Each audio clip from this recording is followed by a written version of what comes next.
Honorable Martha Karua, and other party leaders. For me, I'm going to look at this issue in a very critical way because I've been very much involved in the Mungiiki issue. I remember in 1997, when I was practicing law in UK, the issue of Mungiiki became very apparent, which informed us to find out what we were going to do with that brutal regime of President Moi, when he wanted to castrate all young Kikuyu males of the ages of 13 and 19. When he circled them and killed many of them, and many of them were thrown in Karura Forest, many of them were thrown in Ngong Forest. In addition to that, and you'll allow me to speak because I have a very strong history with the Mungiiki issue as somebody who led the UN to come into this country. At the same time, Moi was vilifying the young Kikuyu male. He also vilified the Kikuyu women, female, young kids.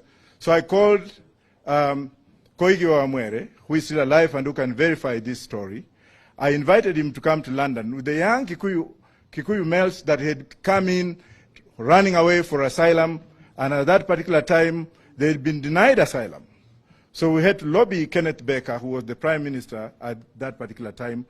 We had also to lobby Tony Blair and Lord Steele, a great friend of Raila Amolo Odinga. By that time, he was Steele of the Liberal Democrats. We went ahead and also included the Scottish National Party and also other political parties to look into the issue of thematic assassinations and killings of the Kikuyu male, of the Kikuyu young male, and depopulating their women. And this history that we are writing down.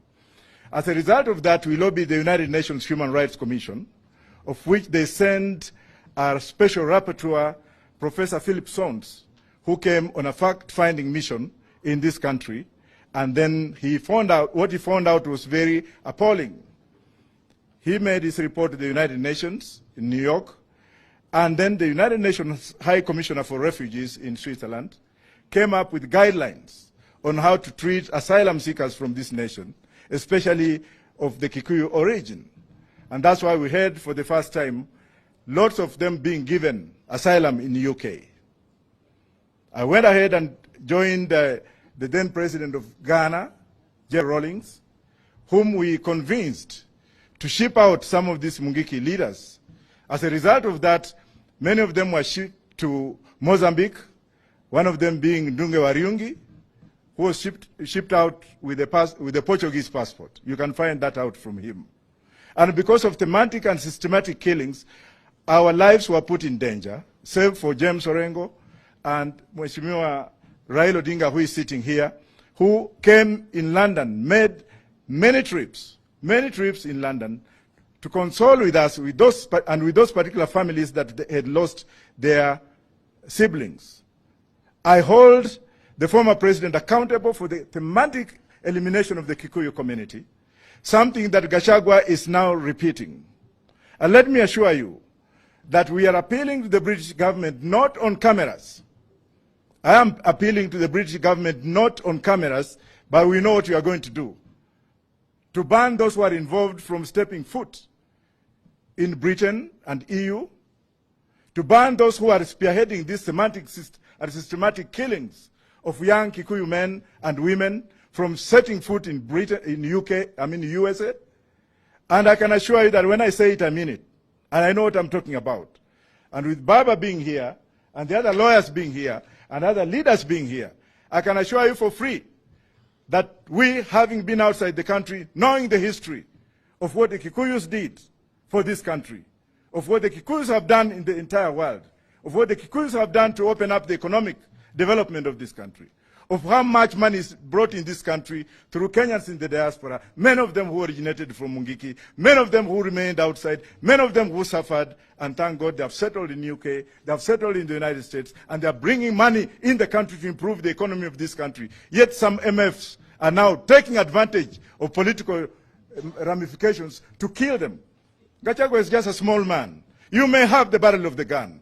You may have all the powers. You may have all the police. But when the day of reckoning comes, you'll be alone. We have seen other leaders who are here before who are used to doing that. Biot being one of them. Where is Biot today? Dead and buried 6 feet under the grave. What about people like those ones you know from Mount Kenya? When you take power and power corrupts you and you start eliminating people, you start cleansing people, you start ethnicization of one community. How do you think Kenyans are feeling about it? How do you think people in Uganda are feeling about it? How do you think the world is looking you at?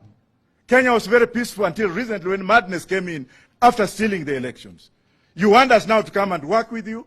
Oh, Professor Wajackoyah can just be brought. And for those who are being bought, we know them. Time of reckoning will come. We are here to appeal to this government to leave Maina Njenga alone.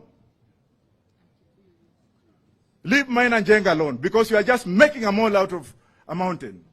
Maina Njenga has played his role. Maina Njenga has paid for his whatever.